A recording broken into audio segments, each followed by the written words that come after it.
Imaginez un instant le visage de la peur dans le football moderne. Ce n'est pas un cri de guerre, ce n'est pas un tacle assassin qui brise une carrière, et ce n'est certainement pas une célébration arrogante devant 80 000 supporters en colère. Non, la véritable peur, celle qui s'infiltre sous la peau des plus grands guerriers et qui hante leur nuit des années après la retraite, est totalement silencieuse. Pour comprendre cette vérité dérangeante, nous devons nous tourner vers l'homme qui incarnait l'antithèse de la peur, Sergio Ramos, le capitaine du Real Madrid, le symbole de la résistance, l'homme au tatouage de guerre et au record de cartons rouges. Pendant plus d'une décennie, Ramos a été le cauchemar des attaquants, un mur de violence et de passion que rien ne semblait pouvoir ébranler.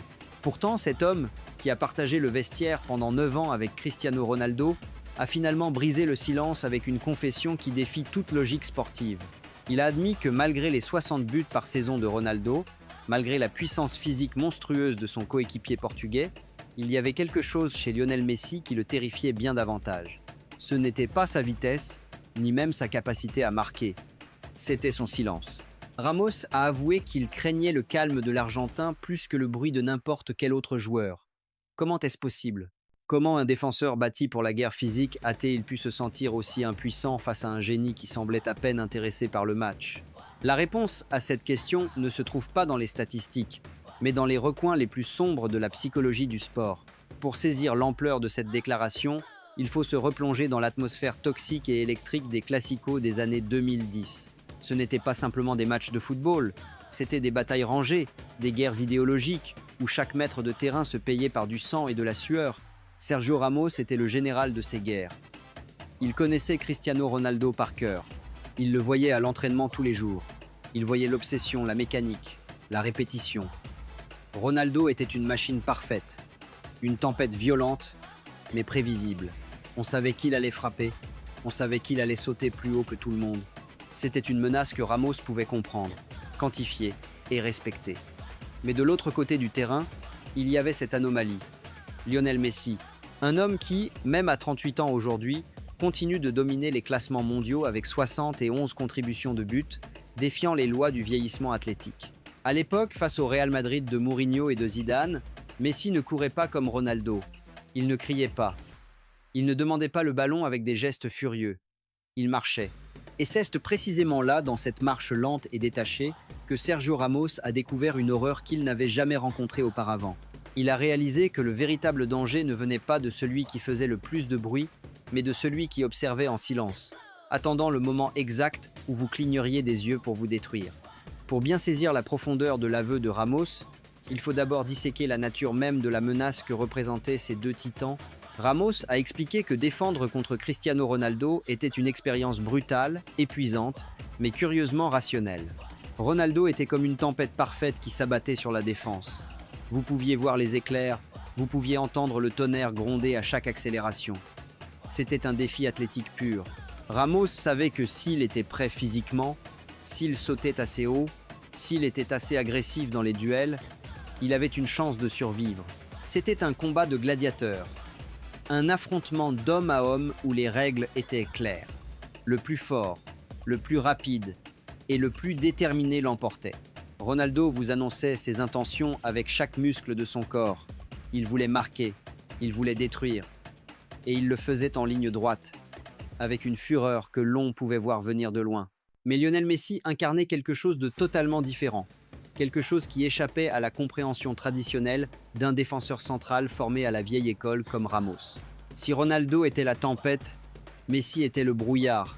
Il ne faisait pas de bruit, il ne semblait pas menaçant. Il passait la majeure partie du match à marcher, les épaules basses, scannant le terrain avec un détachement apparent qui, selon Ramos, était en réalité son arme la plus létale. Comment vous préparez-vous à affronter un fantôme ? Comment motivez-vous votre corps à entrer en guerre contre quelqu'un qui refuse le duel physique ? Ramos a confié que cette absence d'agression visible créait une paranoïa constante. Vous ne pouviez pas anticiper ses mouvements car il n'y avait aucun signal avant-coureur. Pas de prise d'élan, pas de changement de posture, pas de regard vers le but, juste le silence. Et soudain, en une fraction de seconde, le brouillard se dissipait pour laisser place à une exécution clinique. C'est ici que l'analyse de Ramos devient fascinante et terrifiante pour tout amateur de tactique. Le pire sentiment pour un défenseur de classe mondiale n'est pas d'être battu par plus fort que soi, c'est de penser avoir tout fait correctement et d'échouer quand même. Ramos a avoué que face à Cristiano Ronaldo, lorsqu'il perdait un duel, il savait pourquoi. Il avait sauté une seconde trop tard. Il avait laissé trop d'espace. Il avait manqué de puissance. La défaite avait une logique, une cause et un effet. C'était une erreur qu'on pouvait corriger à l'entraînement la semaine suivante. Mais face à Messi, Ramos a découvert l'horreur de l'illusion du contrôle. Il raconte ces moments précis lors des Clásicos où le Real Madrid semblait avoir le match en main. La structure défensive était compacte, les lignes étaient serrées, et Messi était encerclé par 3 joueurs. Dans n'importe quel autre univers contre n'importe quel autre joueur, c'était une situation de contrôle total. Ramos se disait « C'est bon, nous l'avons ». Mais Messi ne jouait pas selon les règles de la logique humaine. Il ne cherchait pas l'espèce existant. Il créait de l'espèce là où il n'y en avait pas. Il déformait la réalité du terrain. Ramos a décrit cette sensation vertigineuse de voir Messi s'échapper d'une situation impossible sans même avoir l'air d'accélérer. Ce n'était pas une question de vitesse, c'était une question de manipulation cognitive. Pour un défenseur obsédé par l'ordre et l'autorité comme Sergio Ramos, voir un joueur briser toutes les lois de la physique avec une telle facilité ne provoquait pas seulement de la frustration, cela provoquait une impuissance psychologique profonde. C'était la réalisation brutale que peu importe la qualité de votre préparation tactique, peu importe la rigueur de votre marquage, le résultat final ne dépendait pas de vous. Il dépendait uniquement de l'humeur du génie en face. Il y a une dernière dimension à cette peur, une dimension presque mathématique que Sergio Ramos a fini par comprendre après des années de souffrance. C'est une question de géométrie. Cristiano Ronaldo a toujours joué en ligne droite. Son football est la perfection de la physique newtonienne. Une course directe vers le but, un saut vertical défiant la gravité, une frappe linéaire qui transperce les filets. C'est la voie la plus courte entre 2 points, exécutée avec une violence magnifique. Pour un défenseur, c'est terrifiant mais c'est cohérent. Vous savez que la menace vient de devant, vous savez qu'elle arrive vite et vous réagissez. C'est un test de réflexe et de force brute. Mais Lionel Messi, il joue en courbe. Il ne cherche pas la ligne droite. Il cherche l'angle que personne d'autre ne voit.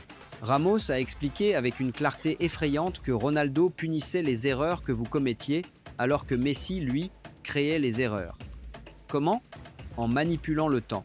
Messi ne se contentait pas de battre un défenseur dans l'espace présent. Il le battait dans le futur. Il voyait l'ouverture une seconde avant que le défenseur ne réalise qu'il était mal placé. C'est cette anticipation surnaturelle qui faisait dire à Ramos que défendre contre Ronaldo était un test d'athlétisme. Mais défendre contre Messi était un test cognitif. C'était une torture mentale où votre cerveau vous disait que vous étiez en sécurité, alors que Messi avait déjà calculé votre mort 3 coups à l'avance. Et à la fin de la journée, le corps récupère des bleus et des coups, mais l'esprit n'oublie jamais cette sensation d'infériorité intellectuelle. Alors que nous apprend réellement cette confession tardive et brutale de Sergio Ramos ?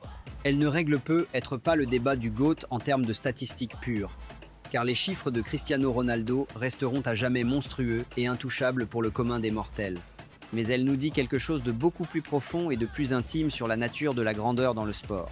La grandeur de Ronaldo se mesure dans ce qu'il a construit, les buts, les records, les 5 Ligues des Champions, cet empire de la performance.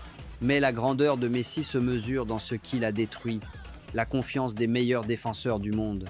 Sergio Ramos, l'homme qui ne reculait devant rien ni personne, nous a rappelé une vérité fondamentale. Le respect se gagne par le bruit et la puissance.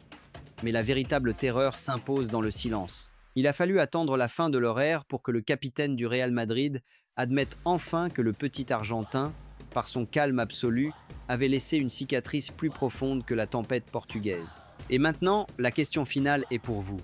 Si vous étiez un défenseur dans les dernières minutes d'une finale, préféreriez-vous affronter la fureur visible de Ronaldo ou le piège invisible de Messi?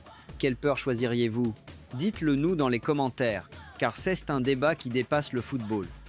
C'est le débat entre la force irrésistible et l'objet inamovible. Si cette histoire vous a fait voir ces légendes sous un nouveau jour, n'oubliez pas de laisser un like, de partager cette vidéo avec vos amis pour alimenter la discussion.